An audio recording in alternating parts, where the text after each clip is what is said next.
So hello student, तो आज हम बात करेंगे डिस्प्लेसमेंट रिएक्शन। ठीक है, तो हम बात करने वाले हैं डिस्प्लेसमेंट रिएक्शन की। हमारा प्रीवियस वीडियो बहुत ज़्यादा लेंथी हो रहा था, इसलिए हमने डिस्प्लेसमेंट रिएक्शन और एक और है डबल डिस्प्लेसमेंट रिएक्शन, ये हम इस वीडियो में कवर करेंगे। बाकी की वो प्रीवियस वीडियो में करा दिया है। ठीक है, तो मैं डिस्क्रिप्शन में लिंक दे दूंगा, आप वहाँ से जाकर के देख सकते हो, पूरी एक प्ले लिस्ट बनी है।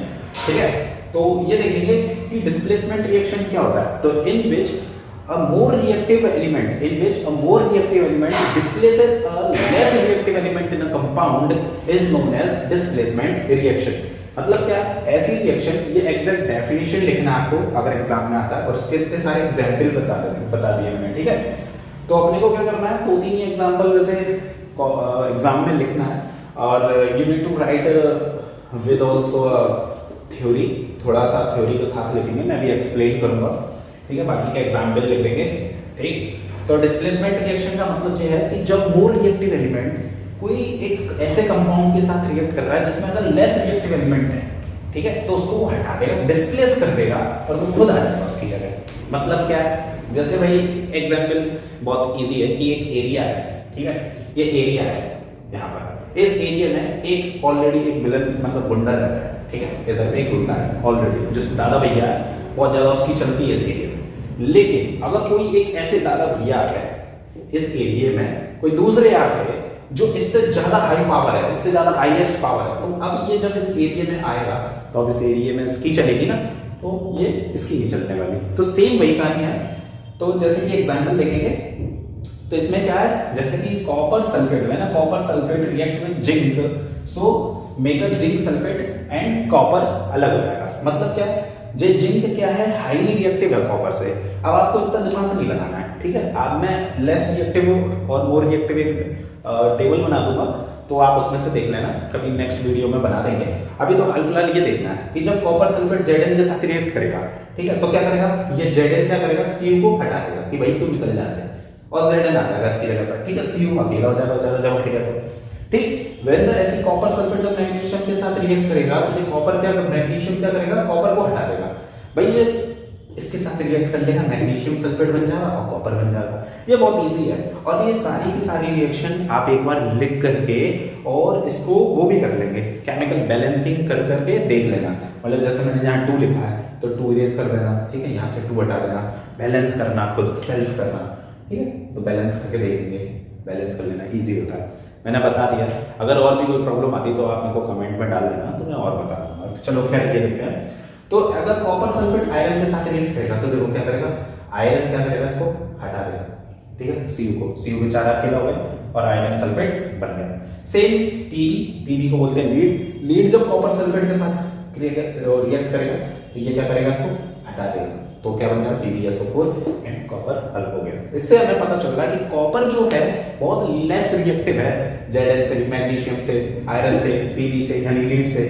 ठीक है, चलो नेक्स्ट देखेंगे हम कि AgNO3 मतलब सिल्वर नाइट्रेट जब कॉपर के साथ क्या रहेगा, तो अब कॉपर नाइट्रेट आ जाएगा, मतलब इसने इस Ag को हटा दिया और CuNO3 आ गया और सिल्वर अलग हो गया। तो ये चीज बहुत देखने की जरूरत है। इधर पे क्या हुआ, कॉपर में क्यों हटा दिया, क्योंकि कॉपर सबसे लेस रिएक्टिव है, बट सिल्वर से नहीं है, सिल्वर से हाई रिएक्टिव है।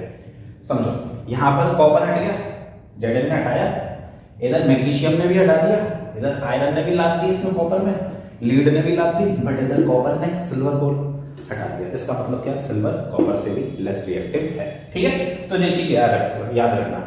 तो अब एक बात देखेंगे, कॉपर नाइट्रेट, ठीक है, कॉपर नाइट्रेट बन जाएगा, सिल्वर अलग हो जाएगा।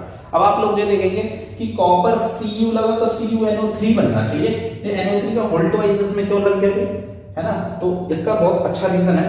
देखो, आपको मैंने पहले भी बताया कि फॉर्मूले आना चाहिए, पॉजिटिव नेगेटिव किस पे कितने आयंस होते हैं ये पता होना चाहिए, तो वो चीज मैं बता देता हूँ। जैसे एक कॉपर नाइट्रेट जब बनेगा तो Cu पर 2 पॉजिटिव होते हैं, ठीक है, और NO3 नाइट्रेट मैंने एक वीडियो बनाई थी, उसमें कितने नेगेटिव आयंस होते हैं वो मैंने बताया उसमें, है ना।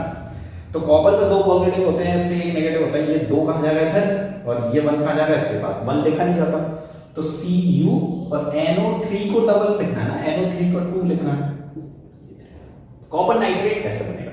ठीक है, इसलिए कॉपर नाइट्रेट के लिए 2 लिखा गया था, और NO3 यहाँ पर ऑलरेडी 2 लिखा है ना, ये देखो 2 लिखा हुआ है, तो 2 मतलब सिल्वर भी है और 2 का मतलब NO3 भी है, समझ रहे हो? तो NO3 का ये 2 इधर आ गया, बैलेंस है पूरा, ठीक है। अब AgNO3 ऐसा ही क्यों लिखा हुआ है, ऐसा क्यों लिखा हुआ है AgNO3, ये समझेंगे, ठीक है। सॉरी ऐसा क्यों लिखा है, ठीक है, ऐसा क्यों नहीं लिखा, उल्ट वाइज क्यों नहीं है, क्योंकि ऐसा है Ag पर एक पॉजिटिव होता है और NO3 पर एक नेगेटिव होता है, तो एक इसका इधर आएगा, एक उसका उधर जाएगा, जो कि एक लिखा ही नहीं जाता, इसलिए ऐसा ही लिखा जाता है, सिल्वर मैट, ठीक है, समझ गए? तो कोई प्रॉब्लम नहीं है।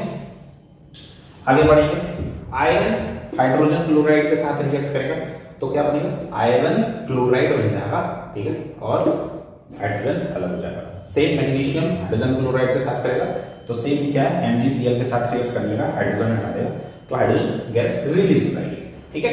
तभी मैं कह रहा था कि कंपाउंड फॉर्मूले बहुत जरूरी है, याद होना चाहिए कि कॉपर नाइट्रेट का फॉर्मूला क्या होता है, कॉपर CuNO3 का होल्ड वाइज होता है 2D होता है, सिल्वर में सिल्वर सीधा बन होता है, या तो आपको आयंस याद होना चाहिए किस तरीके से किसके कितने पॉजिटिव नेगेटिव आयंस होते हैं, तो प्रॉब्लम नहीं आएगी। मैंने एक वीडियो बनाया उसमें सारे के सारे फॉर्मूले लिखाए हैं, तो आप वो कर सकते हो। अगर कोई प्रॉब्लम आ रही है तो आप क्या करो, सारे के सारे फॉर्मूले एक तरफ लिख लो, कौन क्या उसके नाम लिख लो, जो सब बुक में नॉर्मली मिल जाता है, और मैं बोल भी रहा हूँ कॉपर सल्फेट मैग्नीशियम, तो आप वीडियो को पॉज करके अपने नोट्स क्रिएट करो, बहुत इजी है, ज़्यादा डिफिकल्ट नहीं है। कोई भी प्रॉब्लम है कमेंट पे मेरे को कमेंट करो, मैं उसका आंसर जरूर 100% रिप्लाई करने की कोशिश करूंगा। नेक्स्ट सोडियम जब वाटर के साथ रिएक्ट करेगा तो सोडियम हाइड्रोक्साइड बन जाएगा, NOH and hydrogen gas release हो जाएगी।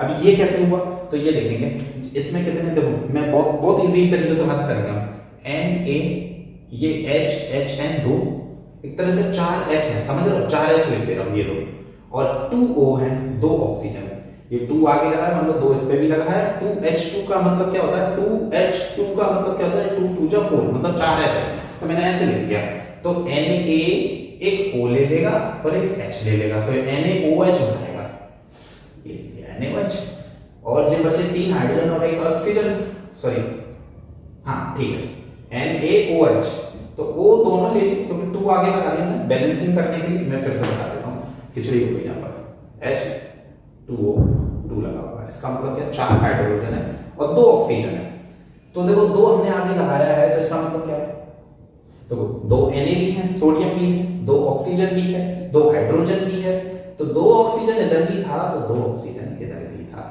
समझ रहे हो बैलेंस का मतलब, मैंने बैलेंसिंग सिखाई है, तभी मैं कह रहा हूँ ये 2 हटा दो, ये भी 2 हटा दो, ये भी 2 हटा दो, ऐसे लिख लो आप, तो Na इधर लिख देता हूँ, उधर पता नहीं लिखे भी नहीं, NaH2O के साथ रिएक्ट करेगा तो क्या बनेगा, NaOH बनेगा और हाइड्रोजन गैस रिलीज होगी, आपको इतना आना चाहिए। अब बैलेंस कर लो, बैलेंस चलो मैं थोड़ा सा पार्ट दिखा देता हूँ, वैसे मैंने एक वीडियो दिखाई है उसमें बहुत सारे क्वेश्चंस मैंने बैलेंस किए हैं, तो ये देखेंगे, इधर देख लो H कितने यहाँ पर 3 है, यहाँ पे तो 2 ही है, तो ये तो गड़बड़ होता है, ठीक है, और Na देख लो यहाँ पर 1 है, ओके, ऑक्सीजन 1 है, यहाँ पे भी 1 है, बाकी सब है, ठीक है, हाइड्रोजन गड़बड़ है, तो हाइड्रोजन को हमें बैलेंस करना पड़ेगा, तो हाइड्रोजन यहाँ पे 3 है, अगर मैं यहाँ 2 का मल्टीप्लाई करूँ, अब इधर ही 2 क्यों करना है, क्योंकि 3 है, यहाँ पे भी 3, कोई भी नंबर 3 बनेगा, इवन नहीं बनाना हमें, उसे सॉरी ऑड नहीं होना चाहिए, इवन होना चाहिए, तो इसमें 2 का मल्टीप्लाई करेंगे, तो ये 2 हो गया, 2 ये हो गया, 4 हो गया, तो यहाँ पे 2 है, तो मैं यहाँ 2 लगा देता हूँ, तो 4 यहाँ पे भी हो, 2 2 जा 4 मल्टीप्लाई होता है, ठीक है, तो 2 ऑक्सीजन है, 2 ऑक्सीजन हो गया, ठीक है, Na 2 है बट तो इधर 4 लगा देते हैं, तो Na भी 2 है, बैलेंस हो गया सब कुछ, हाइड्रोजन जितने इधर है उतने इधर है, जितना ऑक्सीजन इधर है उतने इधर है, जितना सोडियम इधर है उतने ही सोडियम इधर है, तो ठीक है, इजी है। तो ऐसे बैलेंस करना, आपको हर एक इक्वेशन बैलेंस कर करके लिख करके याद रखेंगे। खैर हम डिस्प्लेसमेंट रिएक्शन पर है, वरना वीडियो बहुत लंबी हो जाने वाली है। क्लोरीन जब पोटेशियम आयोडाइड के साथ करेगा, के को पोटेशियम बोलते हैं, आई को आयोडीन बोलते हैं, तो जब पोटेशियम आयोडाइड के साथ करेगा तो क्या होगा, KCl के साथ रिएक्ट कर देगा, पोटेशियम क्लोराइड बनाएगा एंड I2 हल हो जाएगा, I2 क्योंकि 2 I है इसलिए I2 निकल जाएगा, ठीक है, 2K है, 2 Cl है, तो 2 एक बार में 2 आगे लिखा, क्योंकि KCl2 इसलिए नहीं लिखा जाता, KCl2 मैं लिख देता हूँ, पता नहीं लिख रहा है लेकिन यहाँ पर KCl2 ऐसे इसलिए नहीं लिखा जाता क्योंकि K पे 2 पॉजिटिव नहीं है भाई, ये समझना पड़ेगा, K पे एक पॉजिटिव है, Cl पे एक नेगेटिव है, तो आंसर KCl ही होगा, तो मैं 2 यहाँ लगाना पड़ेगा, बीच में नहीं लगा सकते, समझ रहे हो? ओके, सो हम देखेंगे कॉपर ऑक्साइड जब मैग्नीशियम के साथ करेगा तो मैग्नीशियम ऑक्साइड एंड कॉपर बन जाएगा। ये फेरिक ऑक्साइड पढ़ेंगे, मैं कई बार बता चुका हूँ, जब Fe के साथ O मतलब O है, O के अंदर 3 लगा तो फेरिक पढ़ते हैं, 2 होता तो फेरस पढ़ते हैं। तो ठीक है, ये ध्यान रखना। फेरिक ऑक्साइड जब एल्यूमिनियम के साथ करेगा तो एल्यूमिनियम ऑक्साइड बन जाएगा, और ये जैसे मोल्टन स्टेट में होगा। ठीक है, मोल्टन स्टेट यहाँ पे लिख लेना, मोल्टन स्टेट। आई होप आपको डिस्प्लेसमेंट रिएक्शन बिल्कुल क्लियर समझ आ गया होगा। तो अब हम next video next double displacement reaction जो होगा वो हम नेक्स्ट वीडियो में पढ़ेंगे। ठीक है, ये डिस्प्लेसमेंट रिएक्शन थी, अब हम डबल डिस्प्लेसमेंट करेंगे, सो वो नेक्स्ट वीडियो में देखेंगे। Thank you for watching.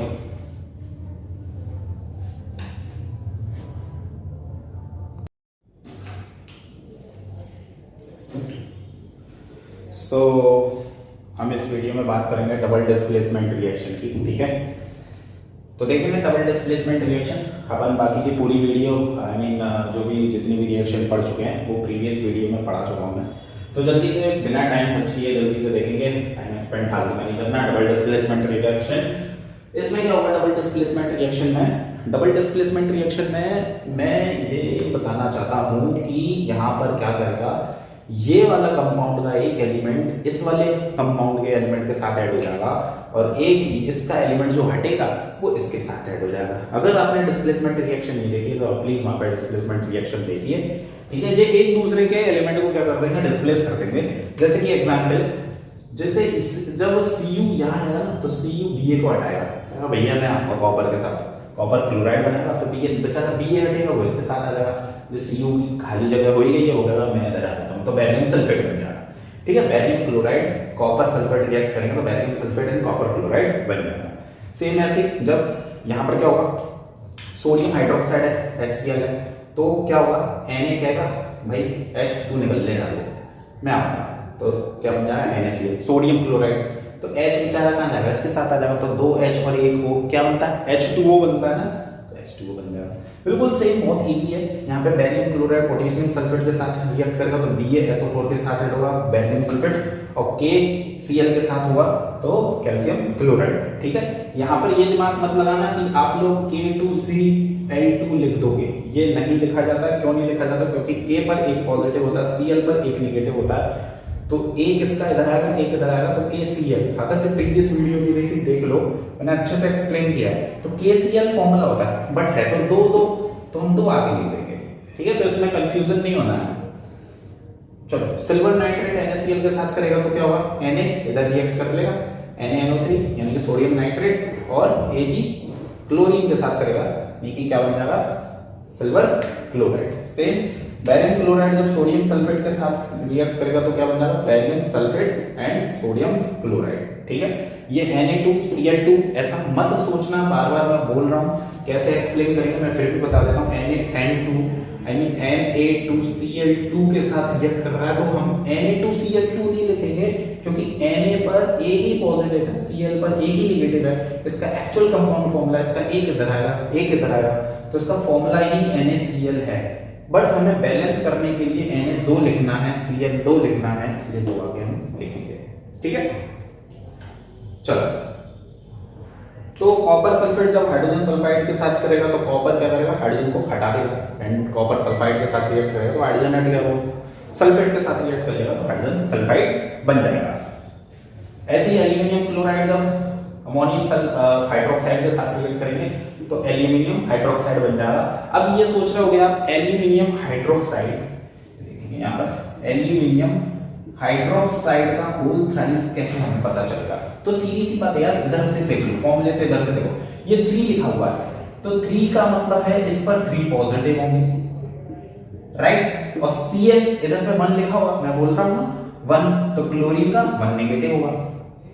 Formula कैसे बनता है, 3 इधर जाएगा 1 इधर आएगा, तो एल्यूमिनियम 1 और Cl इधर जाएगा 3, ऐसे ही होता है ना। तो इधर से पता चल गया मेरे को 3 होता है, तो एल्यूमिनियम पे 3 पॉजिटिव है, और OH पर यहां से पता चला तो NH4 में एक ही तो लिखा है, कुछ लिखा नहीं, मतलब एक, तो OH पे एक नेगेटिव होता है, तो एक इधर आएगा, मतलब एल्यूमिनियम 1 लिखा नहीं जाता, और OH ये 3 इधर आएगा इस तरह। ठीक है, तो एल्यूमिनियम हाइड्रोक्साइड, रिपीट करके देखो बार बार, समझ आ जाएगा। ऐसी Pb नाइट्रेट जब पोटेशियम आयोडाइड के साथ करेगा रिएक्ट तो PbI2 यानी लीड आयोडाइड बनेगा, पोटेशियम नाइट्रेट बनेगा। अब अगर हमें समझ नहीं आ रहा है यहाँ पे I2 कैसे पता चलेगा कि Pb पर 2 पॉजिटिव होते हैं, तो देखो ये लिखा है ना Pb2 मतलब ये इधर जाएगा, ये वाला 2 इसका होगा और इधर जो 1 होगा वो NO3 पर होगा 1, है ना। तो NO3 1 नेगेटिव है और Pb इधर लिख देता हूं, Pb पर 2 पॉजिटिव है और NO3 पर क्या है 1 नेगेटिव है, ठीक है। तो यहां से पता चल गया। तो यहां पर देखो I पे कितना है, I पर कितना है 1, इधर K के पास में लिखा होगा, लिखा ही नहीं है, मतलब I पे 1 नेगेटिव है और इधर I के पास जो नंबर लिखा होता है वो K पर होगा, नहीं लिखा, तो K पे 1 होगा, तो यानी K पे भी 1 है और I पे भी 1 है, 1 नेगेटिव। अब जब पता नहीं चलेगा कि किस पे पॉजिटिव किस पे नेगेटिव, तो ऐसा याद रख लो कि सेकंड वाला जो होता है वो नेगेटिव होता है, पहला वाला जो होता है वो पॉजिटिव होता है। तो जब ये इसके साथ रिएक्ट करेगा तो इसको इसके साथ लिख लेते हैं, Pb2 पॉजिटिव, I 1 नेगेटिव, तो 1 इधर आएगा, राइट, यानी Pb 1 और 2 इधर जाएगा, यानी I2। इस तरीके से फॉर्मूले बनते हैं, थोड़ा 2-4 बार देखो, प्रैक्टिस करो, आ जाएगा। बाकी की फिर हम नेक्स्ट वीडियो में मिलते हैं नेक्स्ट टॉपिक के साथ। अगर वीडियो अच्छी लगी तो अपने फ्रेंड के साथ जरूर शेयर एंड सब्सक्राइब करना ना भूलें, ताकि आपके नए जितनी भी वीडियो अपडेट करूं तो आपको सारे के सारे नोटिफिकेशन मिल जाए। Thank you for watching.